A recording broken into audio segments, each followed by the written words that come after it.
you guys were waiting to see how everything was playing out. And you just made a almost $600,000 investment in more safety measures. So talk to me a little bit about that, Dr. Hernandez.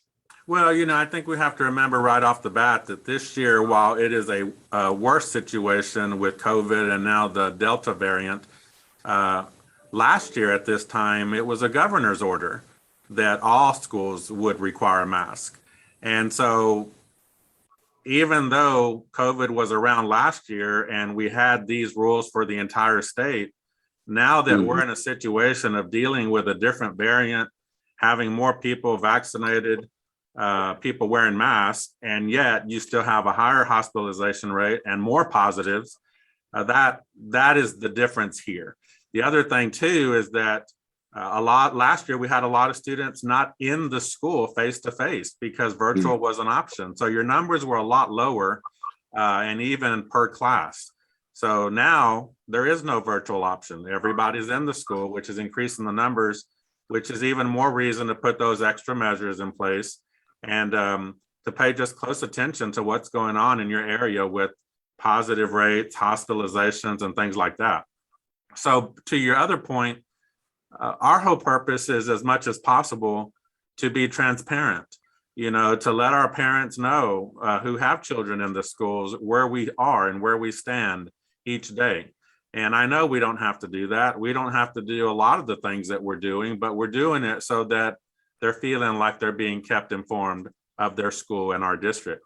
And the way we're doing that is, and that may cause some confusion for a lot of viewers and parents, is because districts were not told that had to be done the same way for every district. So what you run into is districts, even in the same area, tracking and doing things differently, which causes the confusion. But what we're doing is that every week, Monday through Friday, we start with a clean slate. Now, we do have a running total number at the bottom that parents can see is giving them an idea of how many positive cases has the district had over the course of the 3 weeks that we've been in school. And that number is almost up to 1,000. And it does include staff and students. So we start on Monday. If we have, say, 5 cases on Monday, we'll put 5 for Monday. And then if we have 10 listed for Tuesday, well, that is a total of the 2 days. So it includes the 5 from Monday, and that means you had another 5 on Tuesday, giving it a total of 10. And it just accumulates over the course of the week to give you a grand total of how many total cases did we have that week. And then we start over the next Monday. And that's just our way of helping keep people informed of the numbers.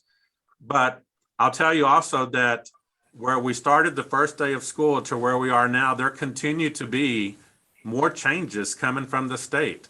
Originally, the state was not requiring where you have to do any contact tracing. You didn't have to report to parents that there was a positive case in their class. And that all now has changed in just over a day's notice that you will now be required to do these things. And we knew that from the beginning because we experienced a little of that last year. And this year it's the same, that we have to be very flexible. And as we learn whatever's coming down on the school districts, we have to make adjustments. And I appreciate you sharing that we're not about just being reactive when we hear different things. We want to listen. We want to hear a little bit more and do our research before proceeding with whatever measure we're going to take as a school district. And so as we stay compliant with whatever is being put on the districts by the Texas Education Agency and coming from the state level.